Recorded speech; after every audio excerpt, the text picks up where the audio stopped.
자, 비르츠! 예. 요새 핫합니다. 일단 예, 뭐 독일이 지난 그 북마케도니아하고의 경기에서 북한하고 경기했습니까? 아니, 북마케도니아하고의 경기에서 예, 4대0 대승을 거두면서 거기서 뭐 18번 연속 예, 월드컵 본선 진출 그리고 그 플릭 감독 부임하고 나서 뭐 일단 현재 굉장히 그 경기력도 좋고 네. 매 경기 대승들을 거두고 있고 한데 또 플릭 감독 오면서 달라진 부분 중에 하나가 신예 선수들을 쓰고 있다. 그래서 맞아요. 여기 예, 만 19세 아데예미와 만 18세 동갑내기 비르츠 그리고 무시알라 저렇게 3명을 현재 중용해서 쓰고 있다. 아이고 얼굴 봐라. 예, 얼굴만 봐더라도 이렇게 딱 어리다는 게 좀 티가 나네요. 예, 예. 근데 다 축구 정말 잘하죠. 무시알라는 뭐 워낙 칭찬을 많이 했던 선수기도 예. 하고. 그 중에서는 오늘 비르츠 얘기. 예, 그 3명 다 얘기하고 싶었는데 예, 그 사모기님한테 얘기를 하니까 3명 다 하면은 일단 박 의원님이 별로 안 좋아한다고 하더라고요. 3명을 하면 이것도 지금 아까 28장이에요. 아니 그랬으면 줄였죠. 이제 각각마다를 줄였죠. 오늘은 비르츠만 네. 다음 기회에 또 할 기회가 있으면 뭐 아데임이라던가 무시알라 같은 선수들도 소개를 하도록 하겠다. 알겠습니다. 예. 그 중에 오늘은 비르츠 예. 2003년생 예. 공격형 미드필더 레버쿠젠. 예, 뭐 이건 비르츠의 그냥 뭐 간단한 프로파일인 건데요. 네. 예, 이 선수가 뭐 2003년 5월 3일에 출생을 했고 프라임이라는 그 쾰른 인근에서 이제 예, 태어났고 그리고 뭐 공격 2선을 다 서고 몸값이 저렇게 떡상을 했고 예, 그리고 또 이제 이 선수가 그린바이스 브라우바일러라는 유스 팀에서 시작했는데 그 팀이 바로 비르츠의 아버지가 CEO였어요. 그 팀에. 지역팀 조그만한 팀이거든요. 그리고 이제 이 선수가 바로 2020년 1월 31일에 이제 레버쿠젠, 쾰른의 더비 라이벌인 레버쿠젠으로 예, 이적하기에 이르렀고요. 거의 친누나가 있었습니까? 예. 아니 가족을 그냥 전부 그냥 다 파악해 주셨군요. 아니 그냥 누나가 그 쾰른 유스 팀은 동생이 먼저 갔어요. 그러고 이제 누나가 그 다음에 이제 갔었고 2010년에 그러니까 비르츠가 가고 2011년에 누나가 갔고요.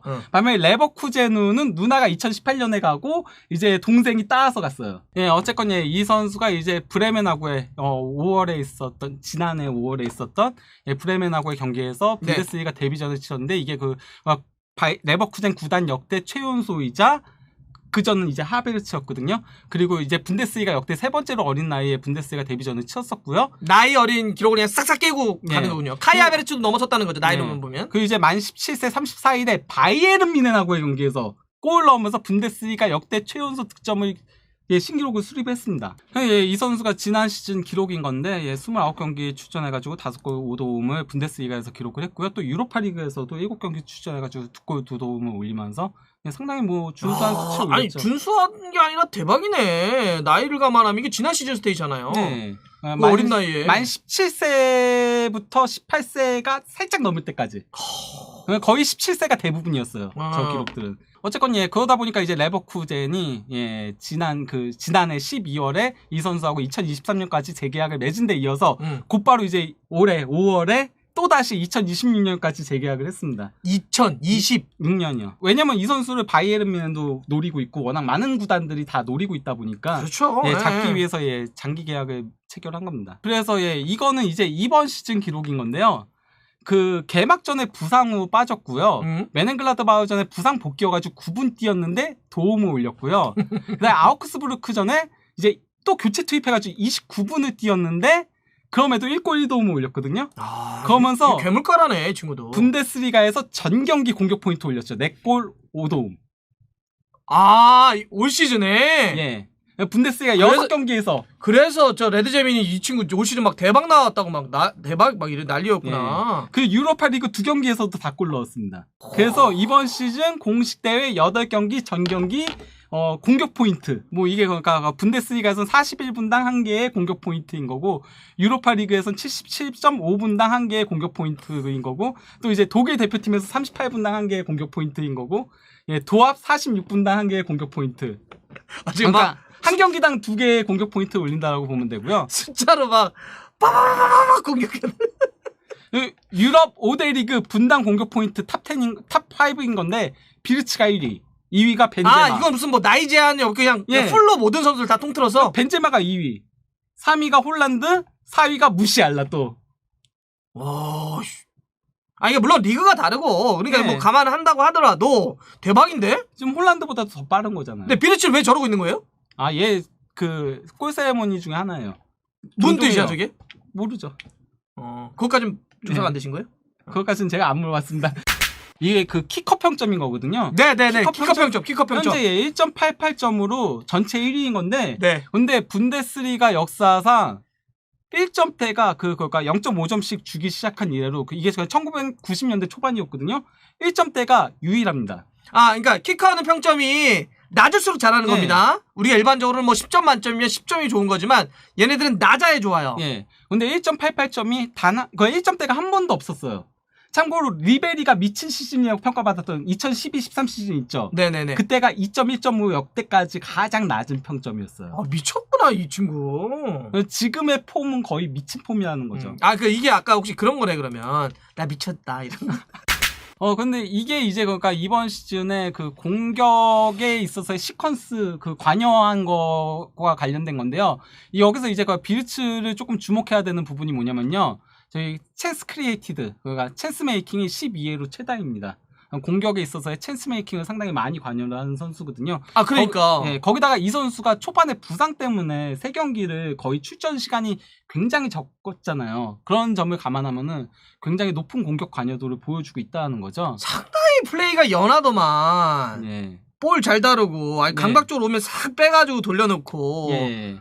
볼을 그러니까 우리가 이제 예쁘게 차고 이제 현장 가면 까졌다는 표현하거든요. 예. 이제 까졌네. 그래서 그 나쁜 뜻이 아닙니다. 까졌다는 게 축구 볼 이제 이게 약간 좀 영향이 차는 애들 갖고 현장에서 얘 까졌다. 그래서 까져야 볼 잘 찬다고 얘기하는데 완전 까졌더만. 맞아요. 예. 딱 그런 유형입니다. 영리한 유형. 그러니까 이제 저런 찬스 메이킹 같은 거 많이 하는 거지. 예. 어쨌건 이 선수가 그 90분당 찬스 메이킹도 3.7로 가장 많은데 그러니까 좀 하베르츠하고 굉장히 많이 비교가 되긴 해요. 근데 하베르츠가 조금 더 뭐랄까 공격 진영에서의 그 골을 많이 넣는 유형이라면은 침투해가지고 이 선수는 조금 더 미드필더 속성이 강하거든요. 만들어주는. 예. 그러다 보니까 일단 이거는 그 하베르츠의 2년차 때랑 비르츠 2년차 때의 히트맵 비교인 건데요. 네. 그 하베르츠는 조금 오른쪽에 많이 치우쳐져 있고 공격 쪽이 조금 많이 치우쳐져 있는 유형인 거거든요. 반면 이제 비르츠 같은 경우는 전체적으로 좀 쭉 퍼져 있어요. 히트맵 자체도. 그러니까 뭐 좌우 갈지 않고 위아래 갈지 않고 좀 전체적으로 볼 터치를 많이 가져가면서 거기서 좀 왕성한 움직임이라던가 이런 활동폭을 보여주는 선수거든요. 네. 거기다가 이 선수가 그러니까 조금 더 패스라던가 이런 것들에 상당히 강점이 있는 선수인데 패스 잘하더라고. 네. 하베르츠랑 조금 비교를 해보자면 하베르츠가 그 경기당 슈팅 자체는 분데스리가 통산 기록이에요.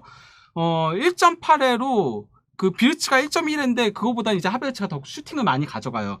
하지만은 이제 찬스 메이킹 같은 경우는 비르츠가 그 경기당 1.6회로 하베르츠 1.2회보다 더 앞서고 있고요. 그리고 이제 경기당 그 드리블 돌파 횟수도 하베르츠가 1.3회인데 이 선수는 2.1회. 거기다 하베르츠의 성공률은 48%밖에 안 되는데 이 선수는 무려 68%. 이게 분데스리가 전체에서도 최정상급입니다. 68%의 드리블 성공률. 그거에 대한 의미는 이 선수가 되게 그 벗겨내거나 이런 것들을 잘한다는 거죠. 볼 다루는 스킬이 굉장히 좋고 막 볼을 몰고 가는 유형은 아니에요. 솔직히 말하면은 볼을 많이 터치해가지고 막 끌고 가는 유형은 아니거든요. 감각적으로 탁탁 해서 탁탁. 그리고 저는 이 선수의 최대 강점을 뭐라고 생각하냐면요. 그 시야하고 시야. 예 그리고 되게 그 뭐랄까 반사신경이라고 생각하거든요. 반사신경. 예 그러니까 왜냐면은 이 선수의 골이라던가 이런 것들 보면 다 벗겨내는 식이에요. 그러니까 골키퍼가 각도를 좁히고 왔을 때 그걸 살짝 넘기는 유형. 그렇지. 아니면 뭐 골키퍼 위치를 보고 유일한 헤딩골도 골키퍼 키 넘기는 헤딩골이었어요. 그러니까 막 이런 거잖아. 무슨 막 속도나 막 물리적인 힘으로 뭘 하는 게 아니에요, 이 친구는. 킥도 그렇게 킥은 약해요. 이 선수가 킥은 약하고 스피드도 하베르츠보다 느려요. 하베르츠가 훨씬 빠르거든요. 그리고 막 그런데 그 피지컬적인 능력은 조금 떨어지는데 굉장히 그러니까 그런 시야하던가 이런 걸로 좁은 구역에서도 다 벗겨내고 그런 식의 플레이들 굉장히 잘한다는 거죠. 선택지를 굉장히 잘 가져가요. 천재과라고 볼 수 있습니까? 네. 그렇죠. 네. 천재과라죠. 이런 친구들이 약간 타고난 감각 갖고 그냥 땅땅땅 하는 천재 이런 친구예요. 그래서 하베르츠하고 다른 비교를 좀 해주신 거고. 결이 다르다는 거죠. 당연히 뭐 이 선수에 대해서 뭐 많은 구단들이 노리고 있죠. 뭐 바이에른 미네는 물론이고 뭐 이제 로마노가 얘기한 건데 프리미어리그 구단들도 원하고 있다. 하지만은 이제 펠러 단장이 이제 뭐 인터뷰에서 비르츠한테는 바이아웃 금액이 없다. 그러니까 우리는 터치를 못하게 할 것이다 비르츠를 이렇게 얘기했고 아버지도 직접 그 인터뷰에서 많은 구단들이 얘를 원하는 건 알고 있지만은 우리는 그 다른 구단을 생각하고 있지 않다. 아직 어리다. 그렇기 때문에 2년 정도는 더 성숙할 필요성이 있다라고 생각을 한다. 잘하는 거야. 예, 그럼 2년 뒤에는 뭐 이적을 할 수 있어도 아직까지는 익어가야 될 프로세스를 밟아야 될 시점이다라고 얘기를 했습니다. 지금 너무 돈에 타면 문제 생겨요. 네. 네. 그러니까 바이아웃이 없다는 얘기는 안 팔겠다는 얘기거든. 네. 바이아웃이 있다는 얘기는 만약에 바이아웃을 2천억 걸었다는 얘기는 누가 만약에 2천억 걸면 보낼 수밖에 없는데 없다는 얘기는 네. 안 팔려고 하면 안 팔 수 있다는 얘기예요. 그러니까 네. 지금 나포 세일을 얘기를 하고 있는 거죠. 네. 그래서 비르츠 쪽도 아버지도 우리 충분히 성장하고 갈 거야. 오케이. 아버지가 되게 교육이라든가 이런 것들에 대해서 되게 생각을 많이 하는 것 같아요. 그러니까 이 선수를 뭐 이적을 멀리까지 안 시킨 부분들도 뭐 그러니까 그 고등학교 졸업까지 다 시키려고 그냥 고등학교 졸업 시험 독이 되게 힘들거든요. 아비투어라고 해가지고 그것까지 하게 하려고 그래서 이 선수가 슬라비아 프라하고의 지난 시즌에 그 유로파리그 경기에 결장했어요. 시험 보는 것 때문에. 시험 보는 것 때문에 결장을 했었거든요. 아니 결론 한번 내봅시다 그러면. 예. 일단 뭐 스타일은 천재적 재능을 타고난 플레이메이커 이렇게 규정 지을 수 있겠죠? 약간 그러니까 뭐 굳이 독일에서 따지자면은 조금 괴체 느낌이 나는 선수. 괴체의 느낌이 좀 난다. 예. 볼 다루는 스킬도 좋고 물론 괴체가 괴체하고 조금 결이 다른 느낌도 있는데. 근데 괴체가 조금 더 그냥 볼을 많이 만지죠. 이 선수보다는 이 선수는 그냥 되게 간결하게 왔을 때 탁툭 치는데 그게 뭐 이렇게 들어가는 선수 이렇게 약간 볼 한 번 잡아서 뚱 쳤는데 가고. 약간 좀 밀러 느낌도 조금 나긴 하는데 밀러보다 또 달라. 예, 그러니까요. 예, 약간 좀 그 미드필더 유형인데 되게 간결하게 그냥 툭툭 치면서 되게 영리하게 플레이라는 유형인 거거든요. 그러니까 이렇게 보면 순간 와 하는. 약간 그래서 저는 좀 그러니까 루니가 부상당하고 나서 폼이 육체적인 능력이 떨어진 다음에 뛰진 거보다는 패스를 그냥 툭툭 쉽게 쳤을 때 약간 좀 도사 느낌 났던 약간 축구 도사 생각도 나요. 예, 물론 루니만한 킥력은 없긴 하지만 그러니까 우리가 얘기하는 건 그런 몇 가지 특징이지 그 선수가 똑같다는 건 아닙니다. 그렇죠, 예. 그러니까 천재적 과라의 플레이메이커의 스타일인 건 맞는데 볼을 그렇다 해서 오래 잡아가지고 막 드리블 뭐 혼자 하고 막 이상한 사포 뜨고 이런 스타일은 또 아니에요. 그냥 볼이 오면 간결히 툭툭 치는. 자 그러면 사실 이런 거 있잖아요. 10대 때 엄청나게 떴는데 그냥 어느 순간에 또 그냥 이렇게 소리 소문 없이 또 쓰러질 때도 있습니다. 뭐. 저는 근데 그러니까 비르츠가 하베르츠보다 더 쓰임새가 많은 선수라고 생각을 해요. 그러니까 굳이 따지자면은 하베르츠하고 이 선수하고 이제 많이 비교가 되니까 독일에서는 왜 쓰임새가 더 많은 선수라고 생각을 하냐면요. 하베르츠는 솔직히 마음을 쓰기 좀 까다로운 선수예요. 맞아요. 예, 이 선수는 어디다 둘 거냐, 어떻게 쓸 거냐. 10번하고 9번의 사이에 이 얘기가 실제 그 플릭 감독하고 투엘 감독의 대화에서 나온 내용입니다. 플릭이 얘기를 했어요. 투엘하고 하베르츠의 활용 방법에 대해서 논의를 했었다. 솔직히 전 그게 좀 아까워요. 하베르츠가 왜냐면은 스피드도 있고 해가지고 투엘 자체는 있는 선수거든요. 이 선수가 근데 측면에서 뛰는 건 싫어하고 좀 맞아요. 그러다 보니까 좀 가진 툴을 좀 잘 활용하지 못한다는 느낌들이 있긴 한데 비르츠는 일단 미드필더 속성이 강한 선수고 조금 더 영리하게 그리고 팀 상황이나 이런 것들에 따라서 되게 유연하게 플레이들 잘해줘요. 자기 스스로들 그 팀에 녹여내가지고 또 그러니까 영리해. 까졌다니까.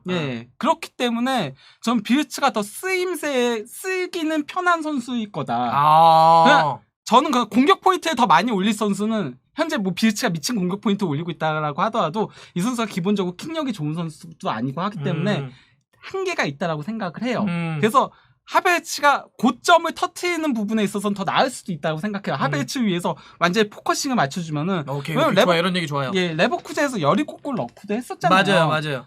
비르츠는 그만한 득점 생산성을 보여주진 못할 수도 있지만은 팀의 부품으로서의 돌아가는 부분에 있어서는 비르츠가 더 낫지 않을까라는 생각을 해요, 개인적으로는.